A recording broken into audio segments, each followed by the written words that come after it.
So let's get to it, man. The moment that you all have been waiting for, people have been asking since last week. Matter of fact, the day that it dropped. What you think about Travis Scott? What you think about Travis Scott, JG? I know you listen to what you think about it. All right. Yeah, you was waiting on it because I remember you kept talking about like, man, I just wish you go ahead and hurry up and bring this out, man. A lot of people have, really a lot of people have. He's been really teasing it, but then not saying anything. He's kind of been keeping a hush on it. He just said that, it's going to be called Astroworld, but we didn't have a date. We didn't have anything. And nowadays, I feel like more hype gets driven in when you just say, oh, man, all right, my album about to come out next week. Like, instead of just saying, oh, it's going to come out like months in advance, and then all of a sudden it gets pushed back or something. If you know that it's going to come out a week from now or 2 weeks from now, that I feel like that drives some more hype. I didn't think that was going to work, but that seems to be like the new thing that's happening now, and I'm not mad at it. I'm not mad at you just saying, hey, surprise, here's my shit. Like, I actually think that's a good idea. So Astroworld finally came out, and we'll go ahead and review this one, the official GI Enlightened Sounds review with me and Flock. I had to get my man to listen to this one, so because you're not really a Travis Scott fan like that, but we'll go ahead and get into it. So just going over some of the features of the album. There are no listed features, and I feel like this is another thing that a lot of artists are doing. They want you to be surprised with who you hear on the track with them. So I ain't mad at that. Yeah, I'm kind of on the fence. I'm not mad at it, but at the same time, I kind of want them to like get their actual credit on there, because a lot of people are speculating who is that. And you got to actually look at the credits to see who's on there. If it's somebody known, I don't have a problem with that. But if it's somebody that's not so much known, then I'm like, yeah, put them on there so people can check for that person. Okay. If it's you get what I'm saying? If it's a lesser known artist, you know what I'm saying? If it's a lesser known artist, like if we got say a song and you got Twista on that. Everybody knows who Twista is. Yeah. Everybody know who J. Cole is. You know what I mean? So you hit somebody with a recognizable voice. That's why I use Twista, because you hear Twista, you know it's Twista. You know, he gonna come in. All right, damn, that's Twista. Oh snap! But if it's some dude that's out of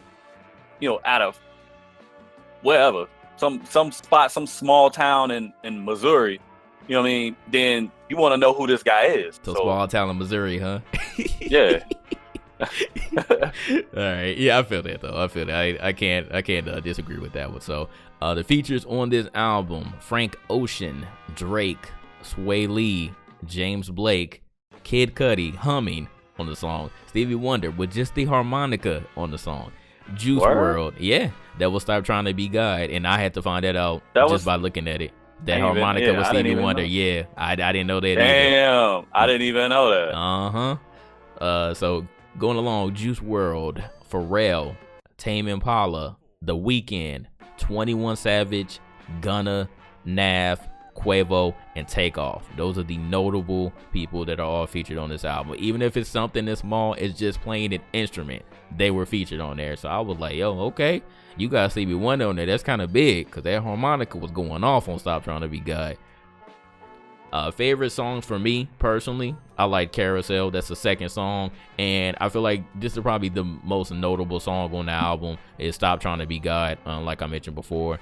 And then once you find out like who the features actually are on there, that's got the same reaction that Fly got. You're like, oh, all right, well, I didn't know that. It's pretty cool. So that was the one with James Blake, Kid Cudi, and Stevie Wonder on it. As far as like this album's anticipation matching up to my hype, I feel like it met my expectations, especially just with the features on there alone. Like, cause Frank Ocean is kind of one of those features. I'm not going to say that he's on Andre 3000 level, but he does draw a lot of hype whenever like you just randomly hear him, just because of like they don't bring out music like that. So whenever you hear them, it's kind of refreshing. So I was like, okay, you got Frank Ocean on there. Drake on Sicko Mode. A lot of people were upset because the first beat that they had, they were like, oh, Drake about to go off, he about to go off. And then they was like, nope, we're going to cut that off. We're going to play another beat, put Sway Lee on there, and then we're going to bring another beat on there, and we're going to get Tay Keith, that's Block Boy, JB's, his producer, who we trying to get high. He was on there, and he put Drake back on that beat, to finish the song off. So it was like 3 songs in one on Sicko Mode. So that was interesting how he kind of flipped that and had them all on there. Again, Stop Trying to Be God, which actually has a visual for it as well, which is pretty cool. And of course, he put his baby mama, Kylie, on there to be like an angel or something. I'm guessing that's what she was. She was all glowed up in gold or something on that video. So if y'all haven't seen that, check that one out. I wish they would have actually had Stevie Wonder in the video too, but they didn't. They had James Blake. They didn't have Kid Cudi on there because I guess he was just humming. So I guess that he wasn't important enough to really get on there. And I didn't even know that was him humming at first because it didn't sound like his typical hum. He was like in a different key or something. But people love Kid Cudi's humming. I'm not gonna lie, I'm kind of one of those people too. Yeah, Pharrell, Tame Impala, and The Weeknd on one song, and then The Weeknd on another song that was Wake Up. But it was like kind of hard to like catch some of these people, like if you weren't actually listening or paying attention to the production, because some of these people were working together. Like Pharrell and Tame Impala were working on one song, and I was like, really? Like I didn't get like the Pharrell vibe on that song. Let me actually I think it was No Bystanders was a song with them on. I was like okay, because I didn't really hear a Pharrell vibe. It was more Tame Impala on that one. And then The Weeknd was just like into vocals in the background on that one. And then on actual Wake Up, then he was actually on the hook. So that was interesting. I feel like just a lot of these beats, I feel like he didn't do a lot of them himself. He got a lot of help on this one, and that's not a bad thing because I love Travis Scott's production altogether. If a lot of people don't know, Travis Scott actually influenced Kanye's new sound. Like after 808 and Heartbreaks, nobody knew who Travis Scott was, but he was working in the background and helping Kanye a lot.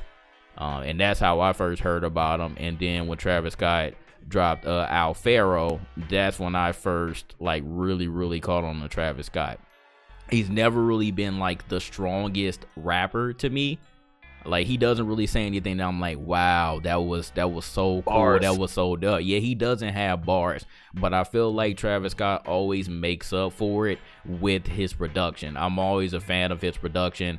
On this one, again, he didn't showcase it as much as I would have hoped, but I feel like the features that he did have just gave me different sounds from one song to the next. I didn't really feel like every song was like a carbon copy of the last one. I like how he transitioned the songs, especially from like Stargaze and the Carousel, and in the Carousel with Sicko Mode, how he broke that up in 3s and had 3 different sounds on that. Like you would think that you were listening to 3 different songs the way that he broke it up.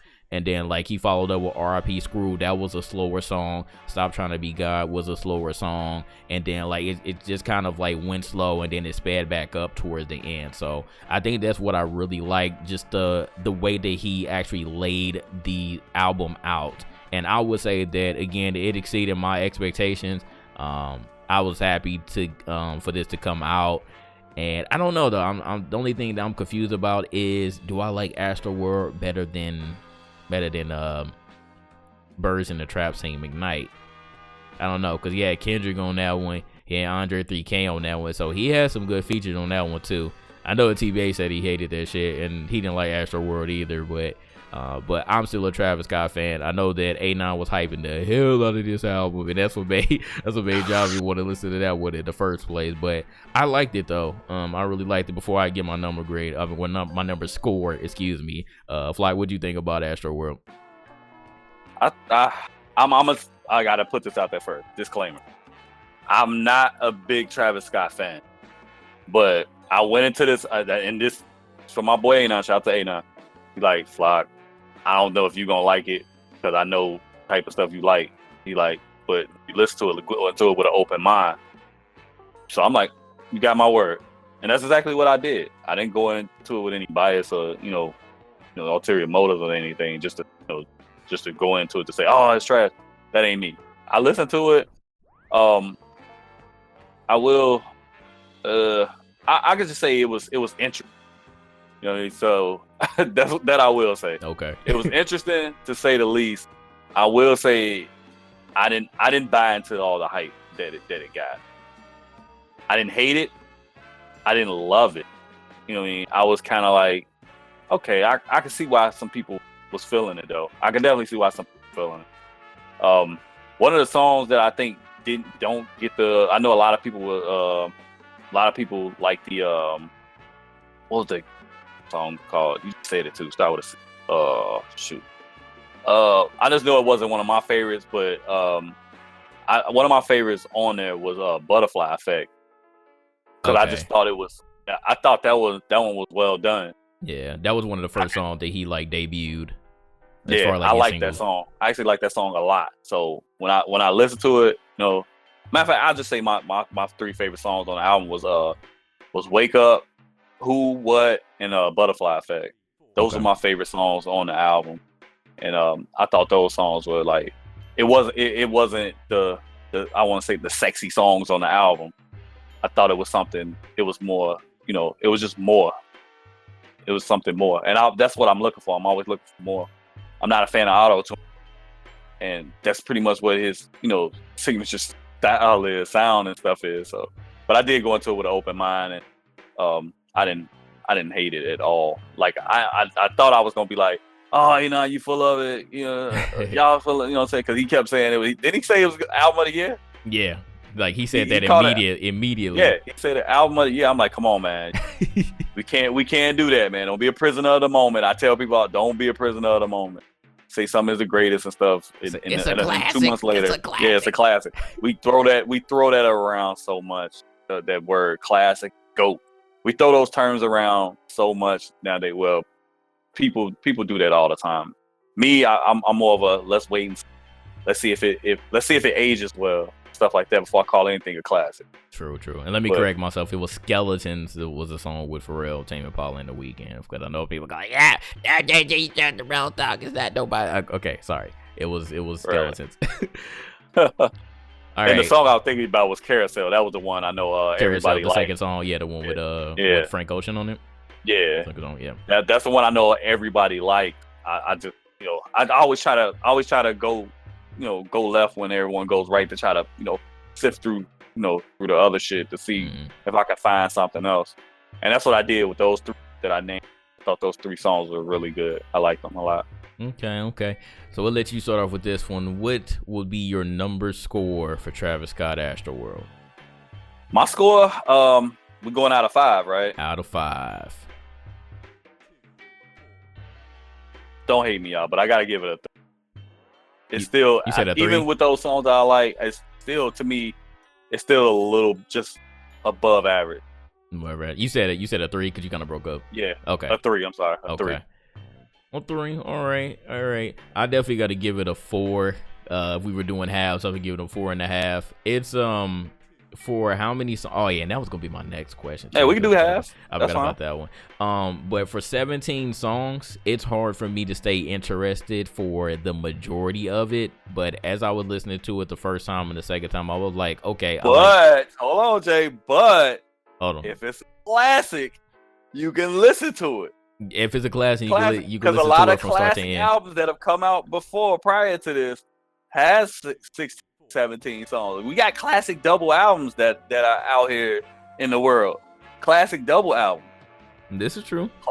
Yeah, I mean, Wu-Tang Forever. That's one of the first ones I think of. Classic album, and that's a double album. Right.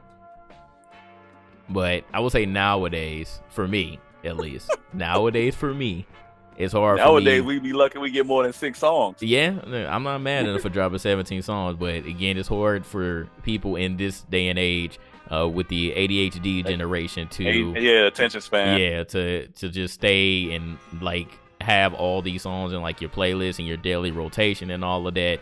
But I would say that this album did actually do that. It's only a couple songs like I did not like Wake Up.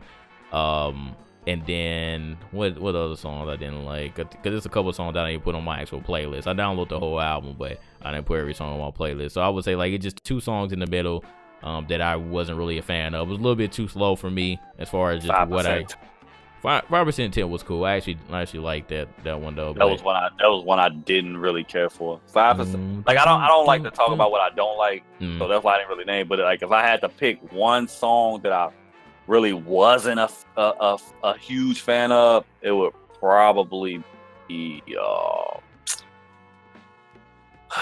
Astro Thunder. or was it Yosemite? It was one of those. I know it was towards the middle of the album. Yeah, it was like the 11th and 12th songs there, Astro Thunder and Yosemite. Because I like NC-17. That was the one with 21 Savage on it.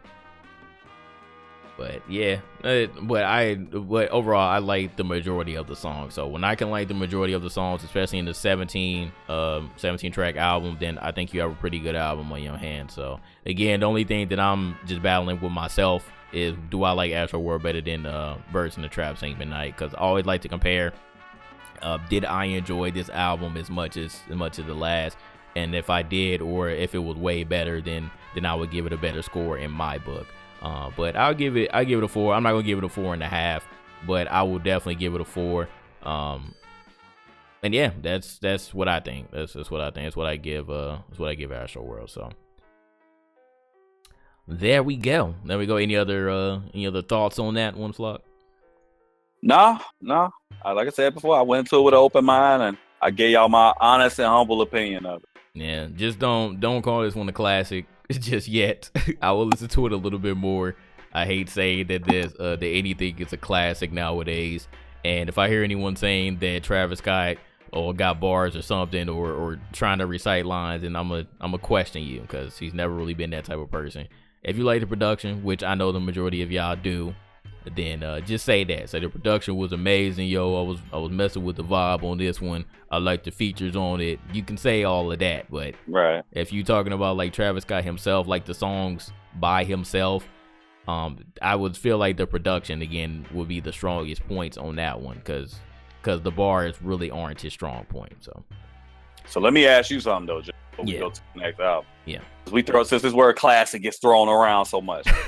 What's the most recent album that you've listened to?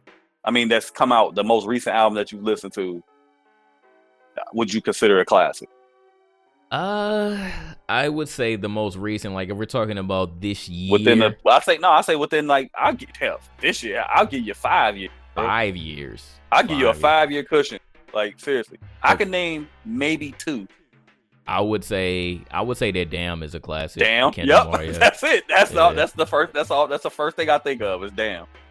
I thought it was just me. I almost want to give it to KOD, but there were a couple of songs like when he was doing the I forgot, it's Kill something, whatever it's Kill Edward, excuse me. When he was doing a couple of songs with Kill Edward, I was like, okay, like it was kind of like an experiment, and I wasn't like really a super fan of that.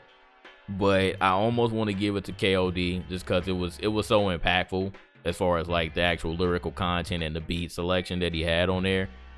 But I'll give that a little bit more time to marinate as far as like whether I think it's a classic or not.